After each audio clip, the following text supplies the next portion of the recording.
Salut à tous, aujourd'hui l'épisode numéro 215 de l'After Zappy Match. Je sais pas si hier vous avez suivi le feuilleton Malcolm qui a finalement signé du côté du Barça. Vous auriez pu le suivre sur OneFootball, donc vous voyez bien qu'il y a vraiment des choses assez incroyables qui se passent pendant ce mercato. Donc n'hésitez pas à aller télécharger OneFootball, les liens sont dans la description. Vous allez suivre un mercato complètement fou. On va débuter avec une déclaration de Léo Dubois, nouvelle recrue lyonnaise qui a été présentée à la presse hier, ainsi que Martin Terrier. Il nous dit: j'ai rapidement choisi Lyon, c'est le plus grand club français depuis le début des années 2000, je suis très content d'intégrer le groupe, je me sens très bien ici. Lyon, bien sûr, c'est une équipe qui depuis les années 2000 a marqué le football français avec ses 7 titres d'affilée, je crois, en Ligue 1. Bon, après maintenant il y a vraiment le Paris Saint-Germain qui est passé devant, mais Lyon est toujours présent en France, ils sont toujours en train de jouer les premiers rôles. C'est une équipe aussi qui généralement fait vraiment émerger de très bons jeunes joueurs. Léo Dubois, c'est encore vraiment un jeune joueur, il va pouvoir beaucoup progresser du côté de Lyon. Donc c'est vraiment une très belle recrue pour l'Olympique Lyonnais. Ensuite, du côté de Lyon, le Betis Séville qui s'intéresse à Maolida et s'apprêterait à formuler une offre de 8 millions d'euros à l'Olympique Lyonnais.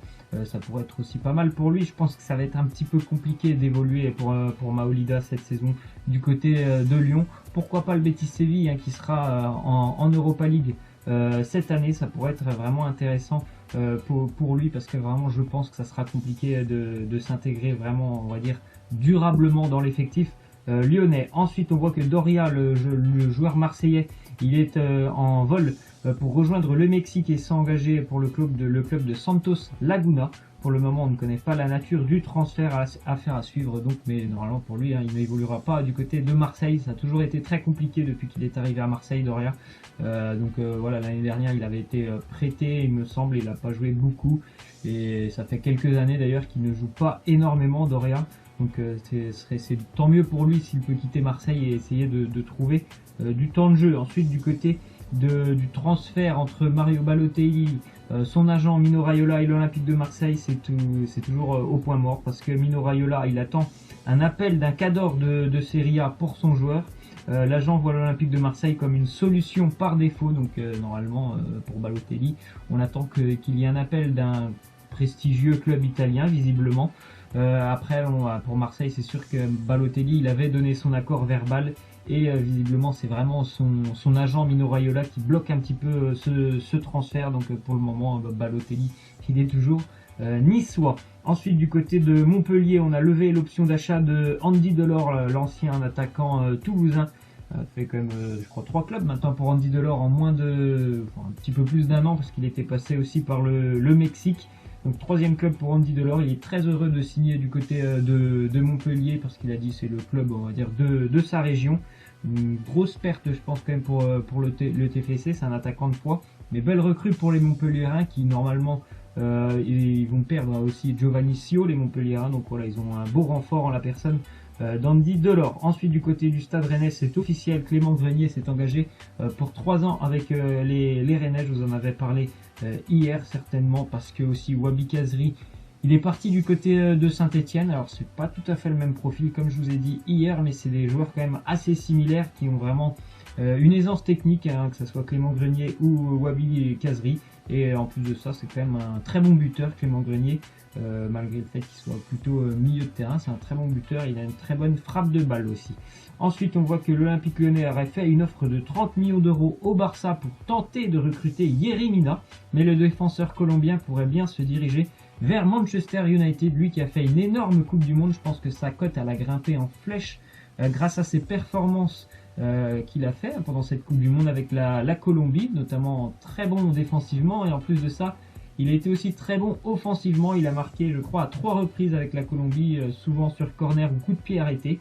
Après, on avait entendu notamment Eric Abidal, dirigeant du Barça, qui nous avait dit qu'il souhaitait tout simplement le conserver. Yerry Mina, ils avaient confiance en lui, donc je sais pas s'ils ont vraiment confiance en lui, parce que bon, voilà, il y a des rumeurs de transfert, ou peut-être que ça sera un prêt, peut-être qu'il va rester du côté du Barça, on verra ça dans les prochains jours. Ensuite, du côté de l'AS Roma, on a engagé Robin Olsen jusqu'en 2023, gardien pour 11 millions d'euros.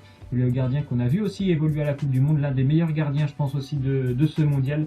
Le gardien suédois, très bon sur sa ligne, et aussi vraiment très très bon dans ses sorties aériennes. Donc vraiment une belle recrue pour la Roma qui a perdu Alisson, parti du côté de Liverpool. Ensuite, on voit une déclaration de Monchi, un des dirigeants de l'AS Roma. Il nous dit: cet après-midi, Bordeaux et les agents nous ont demandé de faire une nouvelle offre. J'ai dit basta, on ne fait pas des enchères.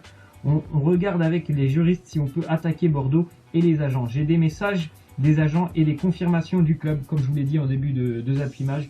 C'est assez incroyable ce qui s'est passé parce que en fait Bordeaux avait donné son accord au club romain pour le transfert de Malcolm, et puis le Barça est revenu avec une offre un petit peu plus intéressante, je crois 5 millions de plus que la Roma, et les Girondins ils ont tout annulé avec la Roma, ils ont tout de suite accepté l'offre du Barça. Donc je sais pas comment ça va se passer, mais je pense qu'il y a eu quand même un petit peu de malversation, on va dire, hein, parce qu'ils avaient vraiment donné leur accord. Il y a certainement, comme le dit Monchi, des messages où c'était validé, le transfert devait être acté, et puis Bordeaux a totalement fait volte-face dans ce dossier. Donc c'est un petit peu quand même problématique. Ensuite, on voit que du côté du Barça, Ousmane Dembélé serait en froid avec son entraîneur Ernesto Valverde. Alors déjà, pour Dembélé, le point noir, on va dire, de ce mercato, c'est que, ben voilà, comme je viens de vous le dire, Malcolm, il vient de signer à Barcelone, donc c'est un petit peu quand même le même profil que lui pour Dembélé. Et on sait aussi que, visiblement, après la Coupe du Monde et le trophée remporté par l'équipe de France, Ernesto Valverde, il aurait envoyé un message de félicitations à Samuel Umtiti, mais il ne l'aurait pas fait pour Ousmane Dembélé. Donc déjà que depuis quelques mois, c'était assez compliqué entre les deux hommes. Visiblement, Dembélé, il voit pas trop bien déjà l'arrivée de Malcolm. En plus de ça, avec son entraîneur, ça n'a pas l'air d'aller très très bien. Donc pourquoi pas un éventuel départ d'Ousmane Dembélé cet été. Ensuite, info transfert du côté de Saint-Etienne. On s'intéresse à Marcelo Trotta, âgé de 25 ans. Il évoluait du côté de Crotone l'année dernière. Il est sous contrat avec Sassuolo jusqu'en juin 2020, mais il pourrait s'en aller si les Verts proposaient une belle offre. C'est Marcelo Trotta, c'est quelqu'un que je connais depuis maintenant 5 ou 6 ans. Bon, c'est sûr qu'il n'y a pas grand monde qui va le connaître parce qu'il a évolué longtemps en division 2 anglaise et ça m'intéresse beaucoup, hein, les championnats anglais. C'était un très bon attaquant, il est toujours un très bon attaquant, un bon renard des surfaces, c'est vraiment quelqu'un qui se donne beaucoup sur le front de l'attaque. Donc les Verts ont toujours eu quelques problèmes offensifs, hein. Je ne sais pas d'ailleurs avec qui ils vont jouer, notamment en attaque. Est-ce que ce sera Loïs Diony qui n'a jamais réussi à s'imposer depuis un an, Robert Beric, enfin, il y a toujours des points d'interrogation du côté de l'attaque des Verts, donc il pourrait engager Marcelo Trotta. Ensuite, on voit que Fenerbahçe est très intéressé par André Ayew, à la recherche d'un nouveau club depuis la relégation en Championship de Swansea. Le club turc favoriserait un prêt payant de 1,5 million d'euros. C'était, on va dire, compliqué pour Ayew du côté de Swansea parce qu'il a pas beaucoup marqué déjà sur la période où il est parti à Swansea, parce qu'il a fait une demi-saison là à Swansea alors qu'il était à West Ham avant. Il n'a pas beaucoup marqué et en plus de ça, Swansea avait perdu tous ses matchs. Donc ça a été assez compliqué quand même pour lui, mais Fenerbahçe, c'est un bon point, on va dire, un bon point de chute, hein, pour lui. Fenerbahçe qui sera de retour pour la Ligue des Champions, ça pourrait être vraiment bien pour André Ayew et le club turc. Ensuite, on voit que Tim Krul, ex-gardien de Newcastle, le gardien néerlandais, il est en fin de contrat avec Brighton. Il va s'engager avec Norwich, club de Championship, donc division 2 anglaise. Ensuite, déclaration de Vinicius Junior. Il nous dit: Neymar est mon idole, c'est un joueur que je suis de très près.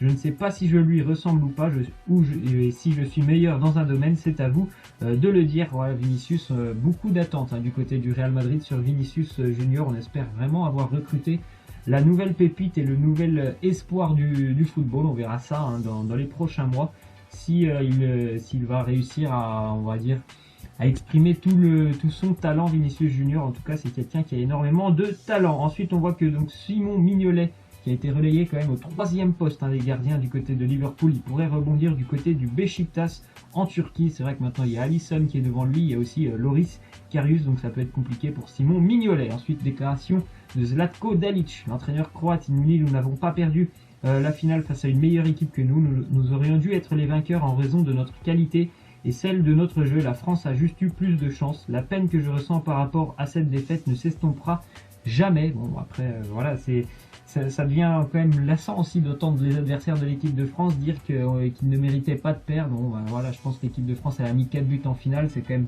plutôt pas mal, hein, il me semble. Elle a été solide défensivement, ils ont fait quand même une compétition à élimination directe avec 11 buts, donc c'est plutôt intéressant de la part de l'équipe de France. Alors après, comme on l'a dit souvent, le style de jeu c'était peut-être pas ça, mais niveau efficacité et solidité défensive, l'équipe de France a été très très forte. Ensuite, déclaration de Benjamin Pavard, il nous dit: j'ai toujours dit que je voulais jouer la Ligue des Champions, ça ne se passera pas forcément par un départ cet été, on verra, mais si j'ai une opportunité et que tout le monde s'y retrouve, pourquoi pas. Après, c'est toujours dans les petits papiers du Bayern Munich, on verra si Pavard va quitter Stuttgart et rejoindre le club de Munich. On va terminer avec la question de fin. Vous voyez cette image entre le 28 octobre et le 3 mars. Ce sont les deux dates des classicos Real-Barça et Barça-Real. Donc pour vous, à l'heure actuelle, quelle équipe a l'avantage sur l'autre? Pour moi, ça me semble évident que le Barça a un avantage à l'heure actuelle sur le Real Madrid, qui vont quand même changer l'entraîneur. Perdu Cristiano Ronaldo, ils vont certainement perdre peut-être d'autres joueurs, alors que le Barça s'est plutôt renforcé, on va dire, cet été. Donc il me semble quand même que le Barça est légèrement favori pour la saison de Liga l'année prochaine. Laissez-moi en commentaire ce que vous en pensez. Voilà, c'est la fin de cet After Zap Image, j'espère que ça vous aura plu. N'hésitez pas à lâcher des likes, à vous abonner. Moi je vous laisse et je vous dis à demain. Ciao.